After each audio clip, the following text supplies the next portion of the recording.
मैंने कुरान शरीफ अपने हैंड ما राइटिंग से قرآن लिखा کریم है। په خپل لاس لیکلی دی. ما मेरा سره एक له पहले پخوا से هم داسې शौक یو नहीं شوق था। و. ما मैं غوښتل चाहता داسې था یو کار पहले باید وکړم چې خدای له बहुत مانه अच्छा काम راضي करूं जिससे اوسي. खुदा मुझसे राजी हो जाए। عادل نبی د هندوستان تر کنټرول لاندې کشمیر د ښایسته سیمې اشبر نشات اوسیدونکی دی. هغه د کرونا له کبله د لګول شو محدودیتونو له کبله په وروستیو کلونو کې په کور کې و. هغه فکر وکړ چې په کور کې ناستې څرنګه تیره او په یوه مثبت کار باندې مصروف شي. عادل د روان کال په سر کې تصمیم ونیو ترڅو په خپل لاس باندې یو قرآن کریم ولیکي. عادل نبی په دې توانېدلی چې ټول قرآن کریم یوازې په 58 ورځو کې په لاس ولیکي. तो मुझे पहले ख्याल नहीं था कि मैं ऐसा काम ما करूं। سره په سر کې داسې فکر نه و چې زه به قرآن کریم لیکم. ما غوښتل چې لومړی باید عربي کلرګرافي زده کړم او هغې سره خپل کار پیل کړم. د عربي کلرګرافي د زده کړې لپاره ما کوم استاد نه درلود چې ورڅخه مې زده کړې وای. نو بیا مې فکر وکړ که مې عربي کلرګرافي زده هم نه ده په خپل لاس به قرآن کریم ولیکم. हैंड राइटिंग से अपना कुरान शरीफ लिखूं। د عادل پلار مستری دی. کله چې هغه خپل دغه تصمیم له مور او پلار له خپلو دوو خویندو سبا او صحبه او نیا ازیه بیګم سره شریک کړ نو هغې ډېر زیات خوښ شول.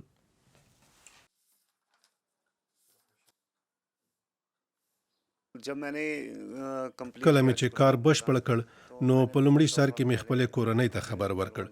ما هغوی ته ویلي و چې څوک مه خبروئ ځکه معلومه نه وه چې زه به هغه بشپړ کړی وشم او که نه. داسې نه چې بیا راته یو څوک ووایي چې ودې ویل خو سر ته دې ونه رسوه. خو ما مې نیا خبره کړه ځکه چې دوی ونه وایي چې زه ټوله ورځ په کوټه کې څه کوم. کله مې چې قرآن کریم ټول بشپړ کړ نو بیا مې لمانځه نه مخکې ټولې کورنۍ ته وویل. هغوی ډېر خوښ شول او شکرونه یې وکړل چې خدای د هغه زوی ته توفیق ورکړ چې وشي کړی قرآن کریم په لاس ولیکي. خو عادل ته په لاس باندې د قرآن کریم د لیکلو فکر څنګه ورغی؟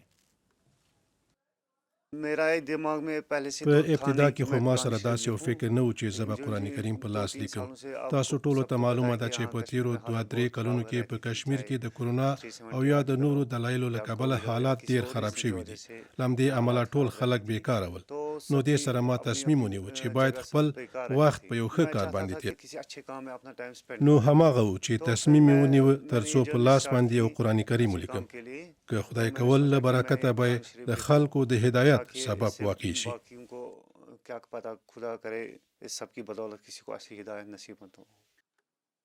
عادل د روان کال د جنورۍ میاشتې له 13 نیټې راهیسې په خپله کوټه کې اوسېده او په خپل قلم باندې د ټول قرآن کریم د لیکلو لړۍ مخته وړله. هغه د مارچ میاشتې په 15 نیټه وتوانېد چې قرآن کریم لیکل بشپړ کړي. عادل تر دې وروسته څه غواړي چې ترسره یې کړي؟ पहले मुझे शौक था په कि سر کې زما कैलीग्राफी شوق و सीखूं. چې کلرګرافي زده کړم. ما په لاس باندې قرآن کریم ولیکه. کله مې چې عربي کلرګرافي زده کړه نو بیا انشاءالله یو ځل بیا फिर मैं قرآن کریم इंशाल्लाह फिर से لیکم. कुरान शरीफ लिखना चाहता हूँ.